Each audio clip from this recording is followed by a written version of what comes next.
Good morning all of you. Welcome to Amrit Gyan. आइए आज हम स्टार्ट करते हैं टॉप 30 एमसीक्यूज जो कि आपके बीएससी नर्सिंग एंट्रेंस एग्जाम के लिए बहुत ही महत्वपूर्ण है। तो आइए आज का सेशन स्टार्ट करते हैं जो कि बहुत ही जबरदस्त है और आप इसे देखिए, समझिए और याद भी कीजिएगा।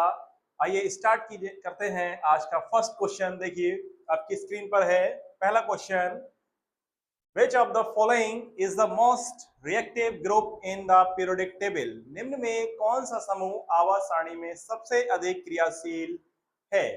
तो देखिए आवर्त सारणी में हमें यह बताना है कि कौन सा ग्रुप सबसे अधिक क्रियाशील होता है, हाईली रिएक्टिव होता है, जो कि बहुत ही जल्द किसी दूसरे एलिमेंट से रिएक्शन कर लेता है, यानी कि वो इलेक्ट्रॉन का साझा करके या ट्रांसफर करके उसके साथ रिएक्ट कर लेता है। तो पहला ऑप्शन है noble gases, second option halogens, third alkali metals and fourth alkaline earth metals. Noble gases noble gases जो होती हैं वो अक्रिय गैस होती है, नॉन रिएक्टिव गैस होती है। ये किसी से क्रिया नहीं करती हैं क्योंकि इनके अष्टक पूर्ण रूप से भरे होते हैं। तो ऑप्शन नंबर ए गलत हो जाएगा। हेलोजेंस हेलोजेंस क्या होते हैं? ये इनके जो अंतिम कोश होते हैं वो पूर्ण रूप से भरे नहीं होते हैं। ये किसी अदर एलिमेंट से इलेक्ट्रॉन को ग्रहण करते हैं। ठीक है, तो ये भी आसानी से रिएक्ट नहीं कर पाते हैं। ये कम रिएक्टिव होते हैं, रिएक्ट करते हैं लेकिन ये कम रिएक्टिव होते हैं।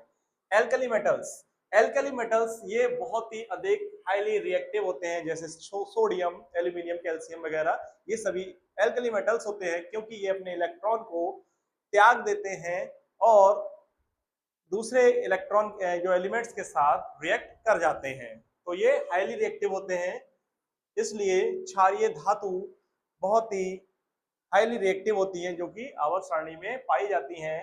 डी एल्कलाइन अर्थ मेटल यानी क्षारीय मृदा धातुएं ये भी कम रिएक्टिव होती हैं।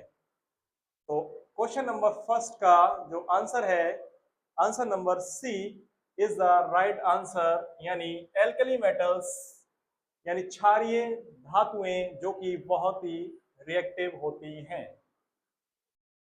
Question number 2, which of the following is the largest planet in the solar system?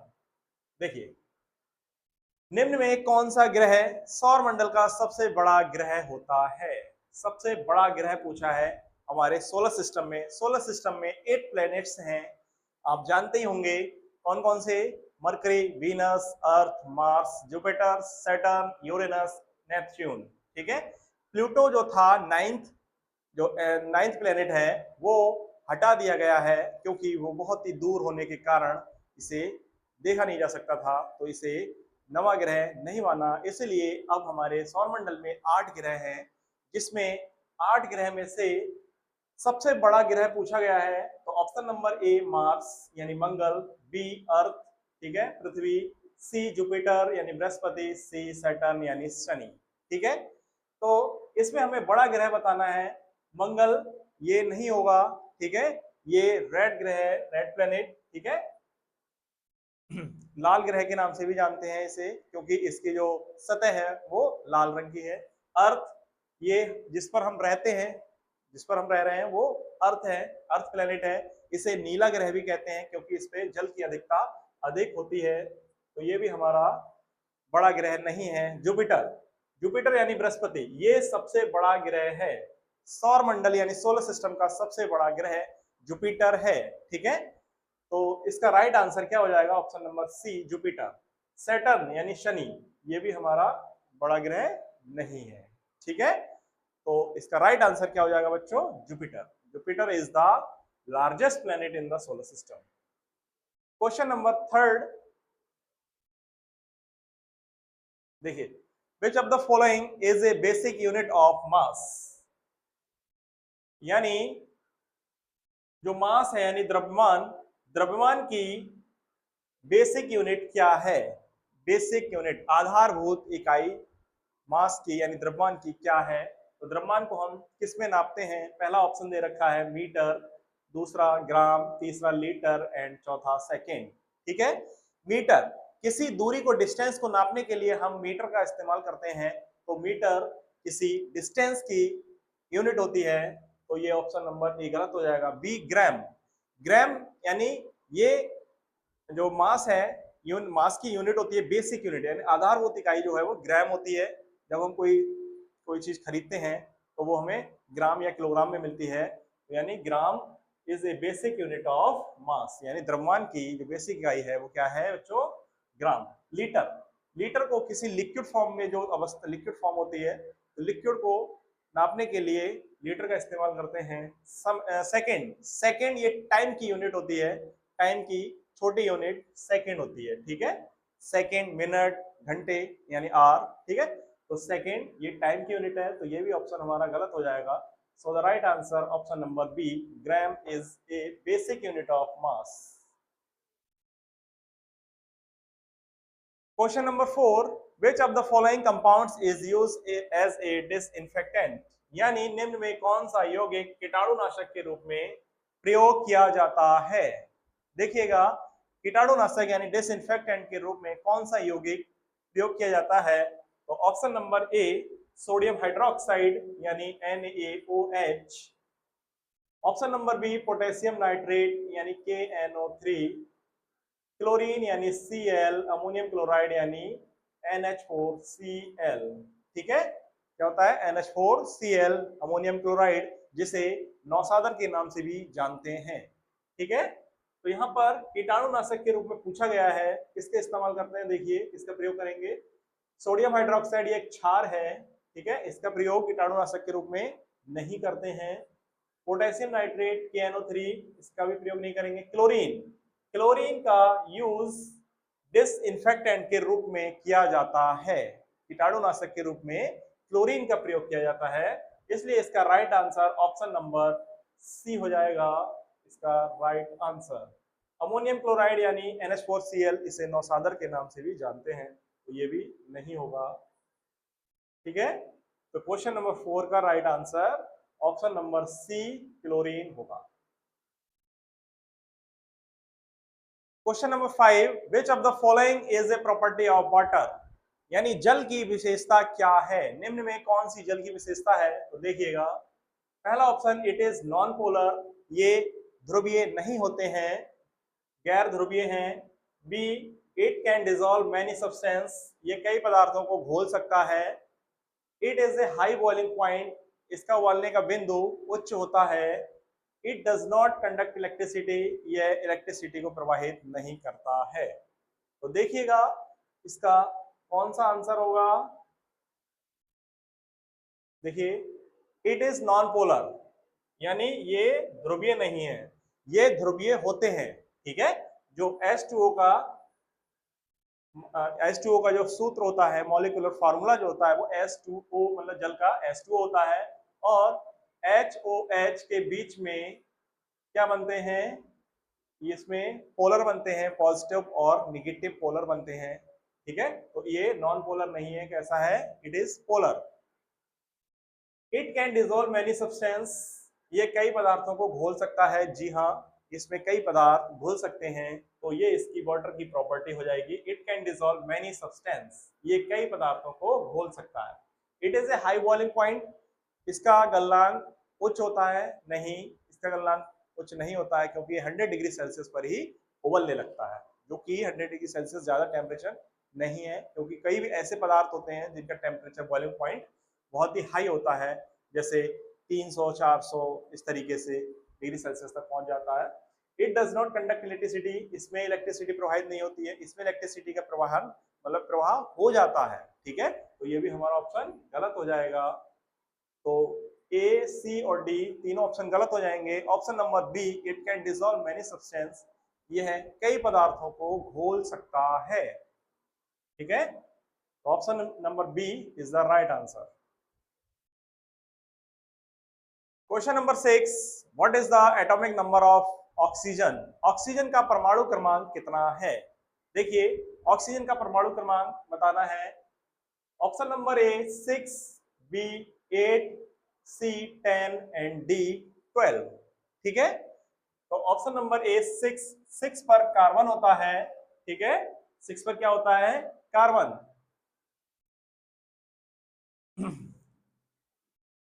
और 8 पर क्या होता है बच्चों? 8 पर होता है ऑक्सीजन, और 10 पर क्या होता है बच्चों? नियॉन, और 12 पर कैल्शियम। ठीक है, 12 पर होता है calcium.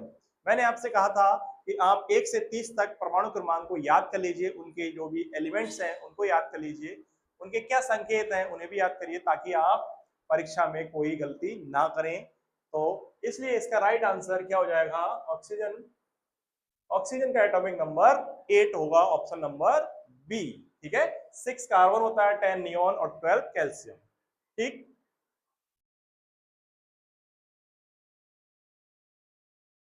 Question number 7, which of the following is the strong acid? निम्न में से सबसे मजबूत अम्ल क्या है? सबसे स्ट्रॉन्ग एसिड की बात करें, देखिए हाइड्रोक्लोरिक एसिड यानी HCl, acetic acid CH3COOH, citric acid ये नींबू में पाया जाता है, कार्बोनिक एसिड, ठीक है, कार्बोनिक एसिड का मतलब होता है HNO3, नहीं H2CO3।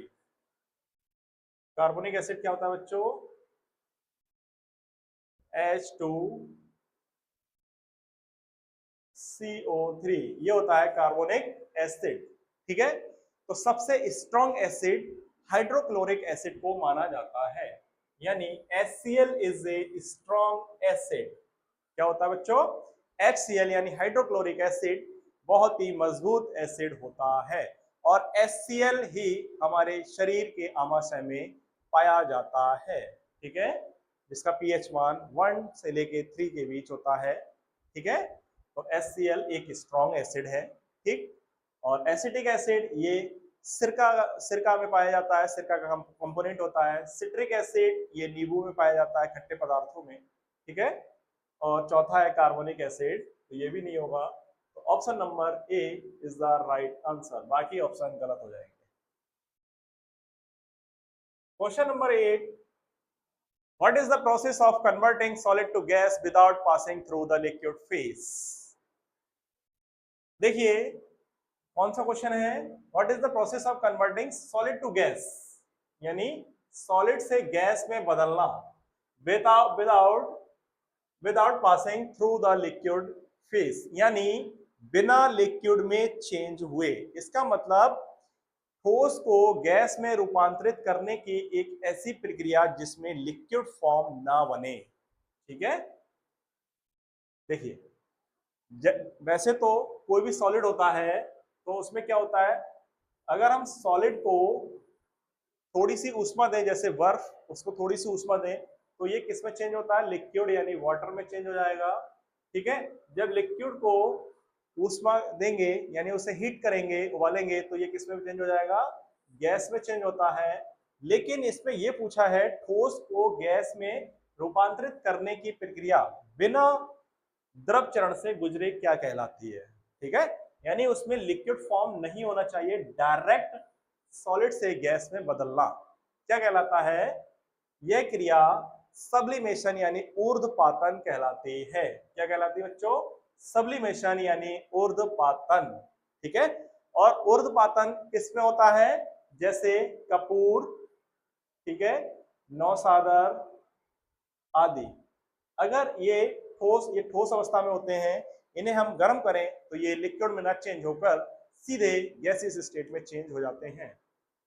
ठीक है, तो सब्लिमेशन ऊर्ध्वपातन, वेपोराइजेशन बाष्पीकरण होता है, इसमें वाष्प में बदलना, कंडेंसेशन संघनन यानी वाष्प से द्रव में बदलना, और फ्रीजिंग यानी जमाना, लिक्विड को ठोस में बदलना।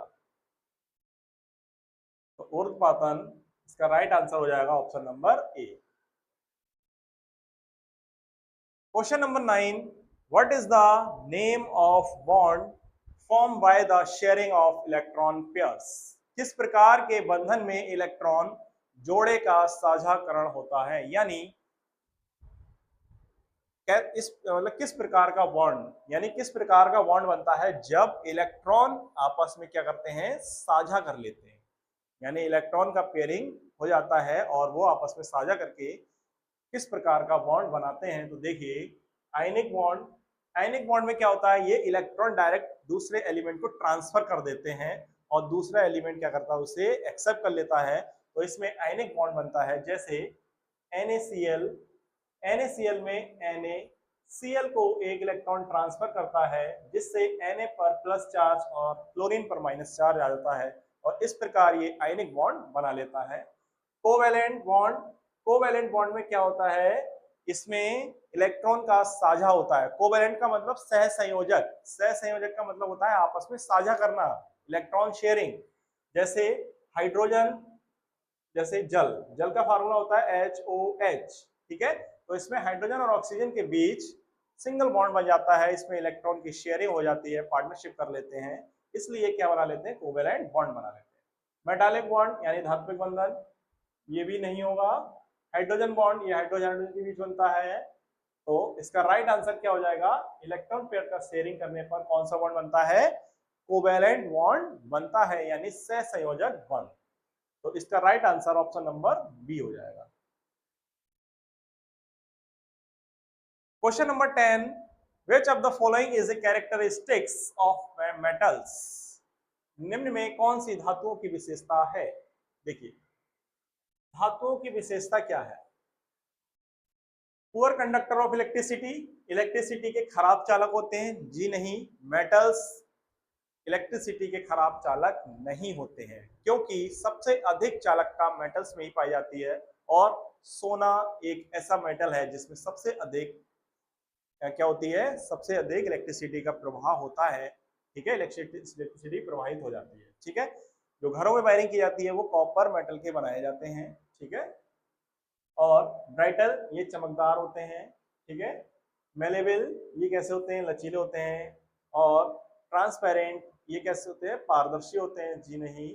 तो देखिए हाँ, ब्राइटल का मतलब होता है भंगुर, यानी आसानी से टूट जाते हैं, जी नहीं।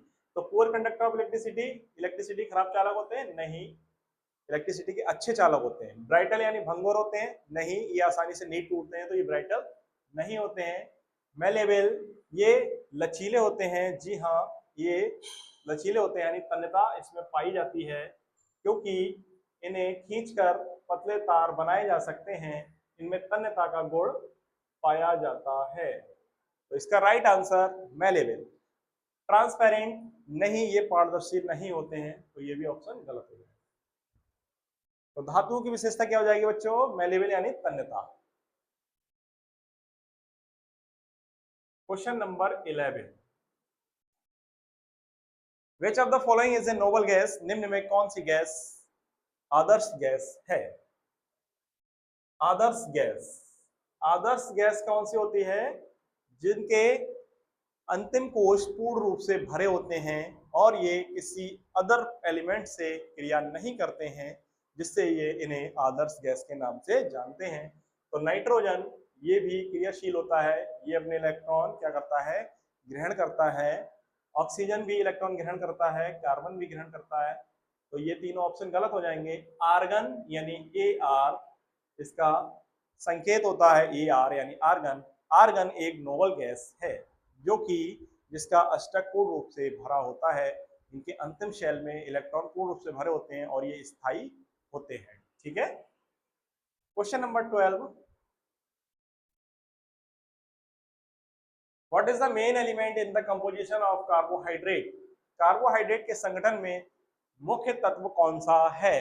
देखिए कार्बोहाइड्रेट, देखिए कार्बोहाइड्रेट यानी इसमें क्या क्या हो सकता है, कार्बो यानी कार्बन हो सकता है, हाइड्रेट यानी H हो सकता है, ठीक है। क्या क्या हो सकता है, कार्बोहाइड्रेट का मतलब कार्बन और हाइड्रोजन, ठीक है, ये तो होंगे होंगे। तो इसका मतलब कार्बोहाइड्रेट के संगठन में मेन एलिमेंट पूछा है, मेन तत्व कौन सा है। मेन तत्व जो है कार्बो मीन्स यानी कार्बन, कार्बोहाइड्रेट में कार्बन एक ऐसा एलिमेंट है जो कि मुख्य रूप से पाया जाता है। तो हाइड्रोजन नहीं होगा, ऑक्सीजन नहीं होगा और नाइट्रोजन भी नहीं होगा। तो इसका राइट आंसर बच्चों क्या हो जाएगा, carbon, option number A. Question number 13, which of the following is used as a preservative in flood products, निम्न में से कौन सा खाद्य उत्पादों में संरक्षक के रूप में प्रयोग किया जाता है।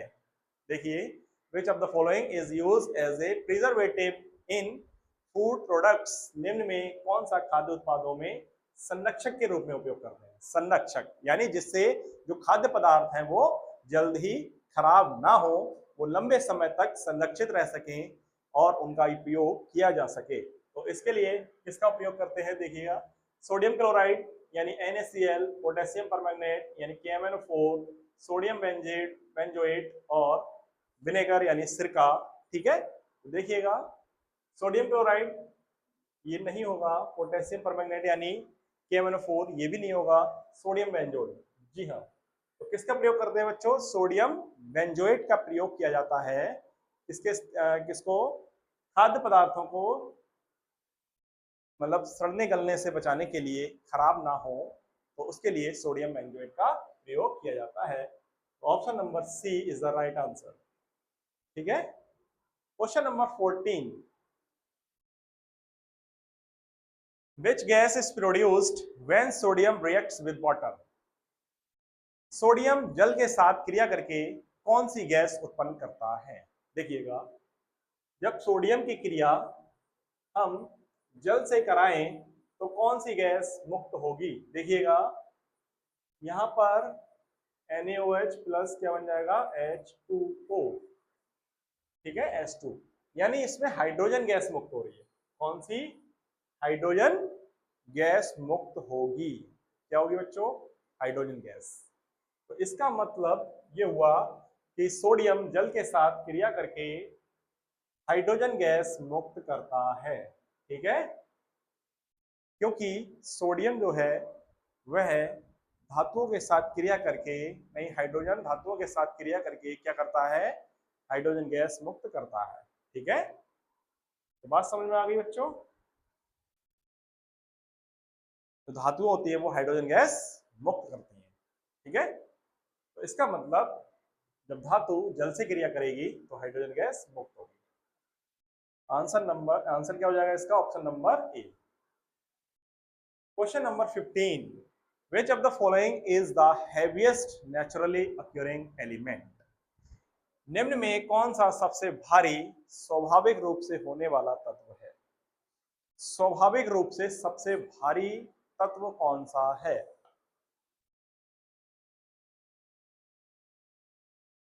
देखिए, पहला ऑप्शन है uranium, second gold, third platinum and fourth lead.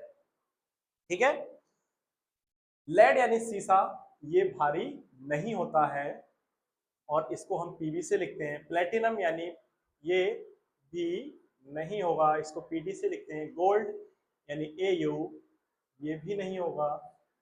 तो ऑप्शन नंबर ए इसका राइट आंसर हो जाएगा यूरेनियम। ठीक है, जिसको यू से लिखा जाता है। ठीक है, तो यूरेनियम एक ऐसा एलिमेंट है जो कि स्वाभाविक रूप से सबसे भारी माना जाता है। ठीक है, और यूरेनियम के द्वारा ही जो विस्फोटक पदार्थ होते हैं उनको बनाया जाता है। तो option number a is the right answer.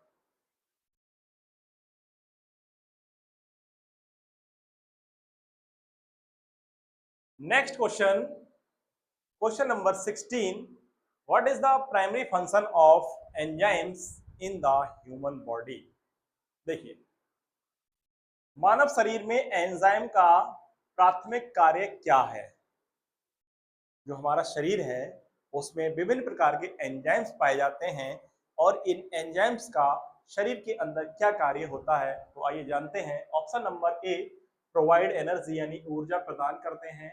Help in digestion यानी पाचन में मदद करते हैं। प्रोटेक्ट फ्रॉम इन्फेक्शंस संक्रमण से सुरक्षा करते हैं। फॉर्म हार्मोन्स यानी हार्मोन्स का निर्माण करते हैं। ठीक है, तो देखिए, प्रोवाइड एनर्जी ऊर्जा प्रदान करते हैं? नहीं, ऊर्जा प्रदान करने का कार्य कार्बोहाइड्रेट्स का होता है। ठीक है, हेल्प इन डाइजेशन, जी हाँ, ये पाचन में मदद करते हैं। जो हम कोई भी भोज्य पदार्थ यानी कोई भी फूड खाते हैं तो उसका पाचन करने के लिए एंजाइम्स का प्रयोग होता है। यानी जैसे हमारे लार, जैसे हम भोजन खाते हैं तो जो लार होती है, लार में टाइलिन नामक एंजाइम पाया जाता है जो कि लार में मिल जाता है और भोजन को क्या करता है, पाचन युक्त बना देता है। ठीक है, लार में टाइलिन एंजाइम पाया जाता है। ठीक है बच्चों। सी प्रोटेक्ट फ्रॉम इन्फेक्शन, संक्रमण से सुरक्षा प्रदान करते हैं, नहीं। तो हम हार्मोन्स हार्मोन्स का निर्माण करते हैं, नहीं। ठीक है, तो इसका आंसर क्या हो जाएगा, पाचन में मदद करना। मानव शरीर में एंजाइम का प्राथमिक कार्य क्या है, हेल्प इन डाइजेशन। तो right answer option number b. Question number 17 देखिए, अगर हम क्वेश्चन नंबर 17 की बात करें तो देखिए क्या है, विच of the following is a property of base, निम्न में कौन सी क्षारों की विशेषता है। देखिएगा क्षार की विशेषता क्या है, option number a bitter taste, b turns red litmus paper blue, c slippery feel and d all of the above. Bitter taste ये स्वाद में कड़वे होते हैं, जी हाँ। जो बेस होते हैं, बेस का स्वाद कड़वा होता है, ऑप्शन नंबर ए सही है। B turns red litmus paper blue, ये लाल लिटमस पेपर को नीला कर देते हैं, जी हाँ, ये लाल को नीला कर देते हैं। ठीक है, जब किसी लाल लिटमस पेपर को क्षार में डुबोया जाए तो ये नीला हो जाता है, ये भी सही है। स्लिपरी फील ये फिसलनदार होते हैं, जी हाँ, ये फिसलनदार होते हैं, क्योंकि क्षारों से हम जब क्षारों से क्या बनता है, साबुन, या साबुन का निर्माण होता है। साबुन कैसा होता है, फिसलनदार होता है। तो D option all of the above, जी हाँ, ये सभी उपयुक्त सभी जो भी ऑप्शन दे रखे हैं ए बी और सी, ये तीनों ही सही हैं, इसलिए इसका राइट आंसर क्या हो जाएगा, option number D is the right answer, all of the above. Question number 18, which of the following is the formula for calculating density, यानी घनत्व की गणना करने के लिए कौन से फार्मूले का इस्तेमाल किया जाता है। ठीक है, किसी पदार्थ की डेंसिटी ज्ञात करने के लिए आप किस फार्मूले का यूज करेंगे। तो ऑप्शन नंबर ए दे रखा है, density is equal to mass into volume, density equal to mass divided by volume, density equal to volume by mass and density is equal to mass plus volume. ठीक है, तो क्या होगा इसका आंसर, देखिए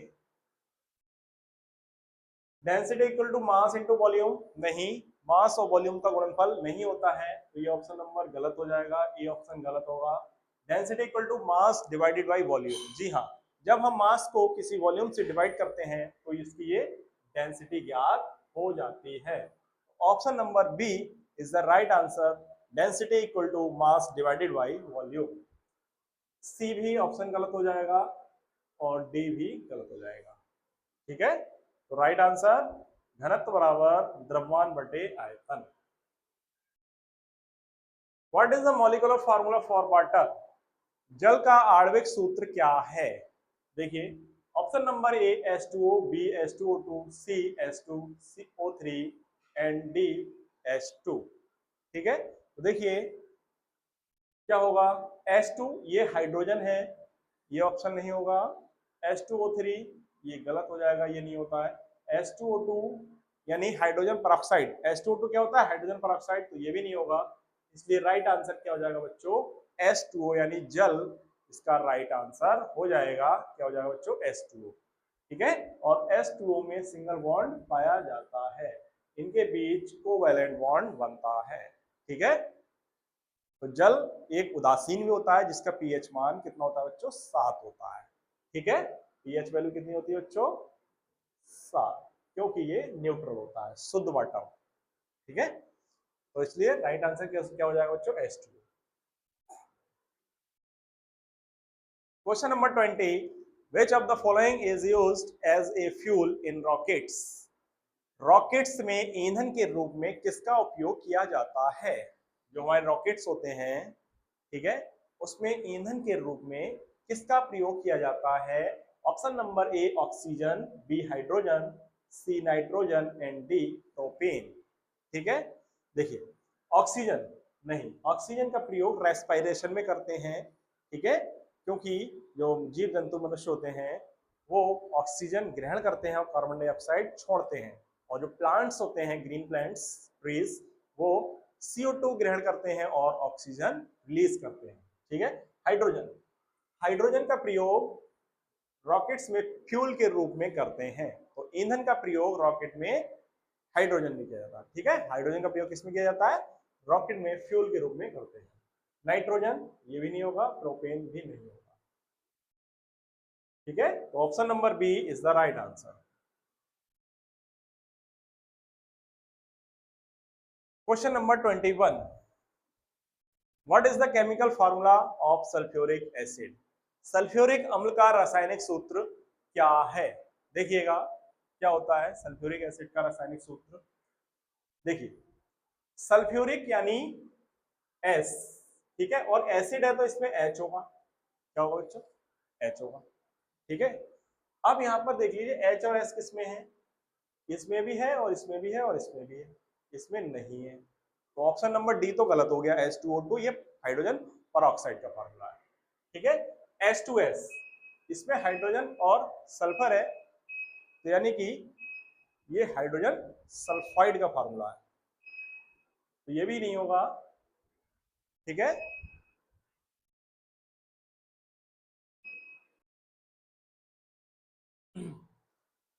आइए देखें, तो option number b, d hydrogen peroxide हो जाएगा, सी हाइड्रोजन सल्फाइड होता है, और H2SO3 ये फॉर्मूला नहीं है, क्योंकि सल्फेट में क्या होता है? SO4 होता है, ना कि SO3 होगा। ऑप्शन नंबर बी गलत हो जाएगा, इसलिए इसका राइट आंसर क्या हो जाएगा? ऑप्शन नंबर ए H2SO4 यानी सल्फ्यूरिक एसिड का राइट आंसर हो जाएगा हाइड्रोजन सल्फेट यानी सल्फ्यूरिक एसिड H2SO4।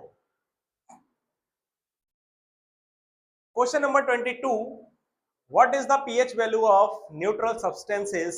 यानी जो न्यूट्रल सब्सटेंस होते हैं, उदासीन पदार्थ, उनका पीएच मान कितना होता है? तो देखिए, न्यूट्रल सब्सटेंस का पीएच मान, यानी न्यूट्रल का मतलब होता है जो ना क्षारीय हो और ना ही उदासीन हो। ठीक है, क्या होते हैं? ये बीच के होते हैं, न्यूट्रल यानी उदासीन। तो ऑप्शन नंबर ए जीरो, जीरो क्या होगा? ये सबसे अधिक एसिडिक होता है, तो ये ऑप्शन नहीं होगा। बी सेवन, सेवन क्या होते हैं? ये उदासीन होते हैं। ठीक है, कैसे होते हैं? न्यूट्रल। तो इसका right answer option number b हो जाएगा। ठीक है, 14 ये भी कैसे होते हैं? एसिडिक होते नहीं, एसिडिक नहीं होते, ये क्षारीय होते हैं, हाईली बेसिक। ठीक है, तो 14 नहीं होगा। 4 ये एसिडिक होता है, ये भी नहीं होगा। तो option number 7 is the right answer. The pH value of a neutral substances is 7. So the right answer option number B. Question number 23. Which of the following gases is used in the manufacture of fertilizers? निम्न में कौन सी gas उर्वरक बनाने में उपयोग की जाती है? देखिएगा, उर्वरक बनाने में कौन सी गैस उपयोग की जाती है? पहला option nitrogen, b oxygen, c carbon dioxide and d ammonia. ठीक है, फर्टिलाइजर्स जो उर्वरक बनाए जाते हैं जैसे यूरिया, डीएपी, ये सभी क्या है? उर्वरक है। ठीक है, तो इन फर्टिलाइजर्स में किस गैस का उपयोग किया जाता है? तो देखिएगा, नाइट्रोजन नहीं, ये ऑप्शन गलत, ऑक्सीजन भी नहीं है, कार्बन डाइऑक्साइड भी नहीं है, तो अमोनिया, अमोनिया का प्रयोग इसमें करते हैं बच्चों, फर्टिलाइजर्स के रूप में किया जाता है। उर्वरक बनाने में किसका प्रयोग करते हैं? अमोनिया गैस का प्रयोग किया जाता है, इसलिए इसका right answer option number D होगा। ठीक है, क्या हो जाएगा बच्चों? Option number D ammonia. ठीक है, जैसे यूरिया, यूरिया का फॉर्मूला क्या होता है? NH2CO NH2, तो इसमें देखिए NH2 यानी अमोनिया का इस्तेमाल हुआ है, इसलिए फर्टिलाइजर्स के रूप में अमोनिया का प्रयोग करते हैं। Next question number 24, which element is most commonly used in making electronic device? कौन सा तत्व इलेक्ट्रॉनिक उपकरण बनाने में सबसे अधिक सामान्य रूप से उपयोग किया जाता है? देखिए, पहला option silver, b copper, c silicon and d gold. देखिए, इलेक्ट्रॉनिक डिवाइस जो इलेक्ट्रॉनिक उपकरण होते हैं उसको बनाने में किसका प्रयोग किया जाता है? ऑप्शन नंबर ए सिल्वर, नहीं, सिल्वर का उपयोग नहीं करते हैं। कॉपर, कॉपर का प्रयोग जो घरों में वायरिंग की जो तार होते हैं, घरों में तार लगाए जाते हैं वायरिंग करने के लिए, तो उसका उसमें कॉपर का प्रयोग करते हैं, तो ये भी ऑप्शन नहीं होगा। सिलिकॉन, सिलिकॉन क्या है? एक सेमीकंडक्टर होता है जिसका प्रयोग विभिन्न प्रकार के इलेक्ट्रॉनिक डिवाइस बनाने में करते हैं। ठीक है, सिलिकॉन क्या है? एक सेमीकंडक्टर होता है, यानी ये अर्धचालक है और इसका प्रयोग किसमें करते हैं? इलेक्ट्रॉनिक डिवाइस बनाने में किया जाता है। गोल्ड, गोल्ड का प्रयोग नहीं करते हैं, इसका प्रयोग ज्वेलरीज बनाने में किया जाता है। ठीक है, तो option number c silicon is the right answer. Question number 25, what is the valency of oxygen? Oxygen की वैलेंसी क्या है, यानी ऑक्सीजन की संयोजकता कितनी है? देखिए, option number a 1, b 2, c 3 and d 4। देखिए, ऑक्सीजन का जो परमाणु क्रमांक होता है, एटॉमिक नंबर, वो होता है 8।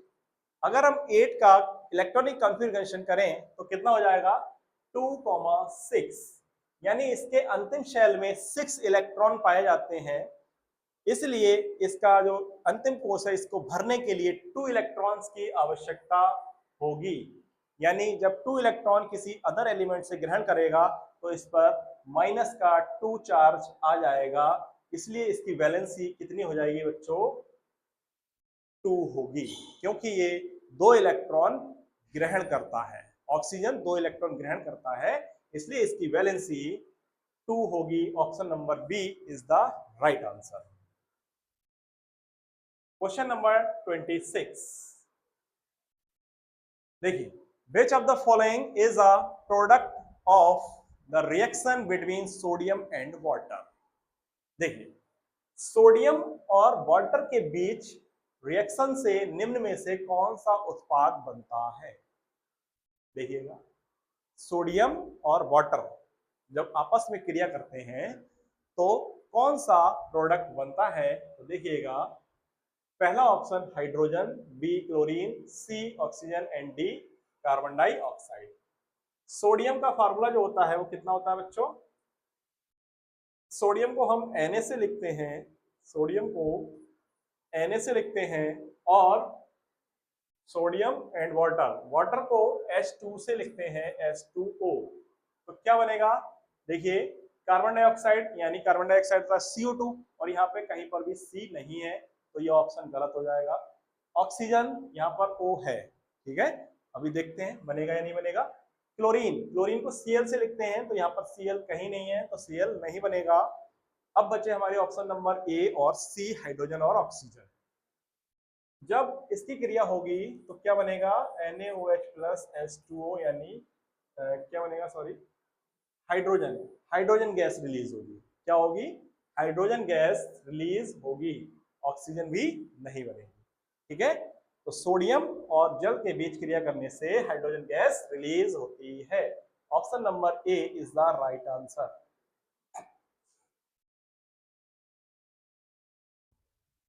Next, question number 27, Which of the following is the main component of natural gas? निम्न में से कौन सा प्राकृतिक गैस का मुख्य कंपोनेंट है, यानी मेन घटक है? देखिए, option number a methane, b ethane, c propane and d butane. ठीक है, इसका फार्मूला होता है CH4, एथेन होता है C2H6, प्रोपेन होता है C3H8 और ब्यूटेन होता है C4H10। ये चारों ऑप्शन जो हैं वो एल्केन ग्रुप के हैं। कौन से? एल्केन ग्रुप के हैं, क्योंकि यह है CnH2n, जो एल्केन का जनरल फार्मूला होता है उसका पालन करते हैं। ठीक है, यानी इसमें जितने भी कार्बन होंगे उसके 2 गुने से 2 ज्यादा हाइड्रोजन है। ठीक है, कार्बन में भी, यानी मेथेन में भी है, और एथेन में भी है, प्रोपेन में भी है, और ब्यूटेन में भी है। कार्बन जैसे देखिए 2 है, तो 2 का 2 गुना 4, और 4 प्लस 2 यानी 6। ठीक है, तो इसका नेचुरल गैस पूछा है, नेचुरल गैस का मेन कंपोनेंट।